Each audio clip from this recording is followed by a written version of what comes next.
امروز در مورد فرق سیستم حقوقی آمریکا با ایران صحبت می‌کنیم. Common Law vs Civil Law. دو سیستم اصلی حقوق در دنیا وجود داره. سیویل لا یا حقوق مدنی مثل نظام حقوقی ایران، فرانسه و آلمان، کامن لا یا حقوق عرفی مثل نظام حقوقی آمریکا، انگلستان و کانادا. در سیستم سیویل لا قوانین از قبل نوشته شده و مدون هستند. قاضی فقط طبق همین قوانین نوشته شده حکم میده و نظرات قضات قبلی الزام آور نیست.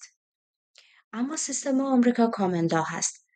یعنی علاوه بر قوانین نوشته شده، آرای دادگاه‌های قبلی هم مهمه. به آرای دادگاه‌های قبلی میگن پرسیدنتس. یعنی تصمیمی که یک قاضی امروز میگیره فردا میتونه برای بقیه قضات حکم مرجع باشه. توی سیستم سیویل لا قانون حرف اول رو میزنه. توی کامن لا قانون نظر قضات و استدلال وکلای خوب نتیجه پرونده رو تعیین میکنه. به همین دلیل مهارت تحلیل و استدلال توی سیستم آمریکا خیلی مهمه و آزمون بار هم همین رو میسنجه. حالا میدونید چرا سیستم حقوقی آمریکا با ایران فرق داره؟ برای همین توی این کانال درباره آزمون بار و قوانین آمریکا به زبان ساده صحبت میکنیم. سابسکرایب کن، اینستا فالو کن، سوالت رو همینجا کامنت بذار و بیا با هم یاد بگیریم.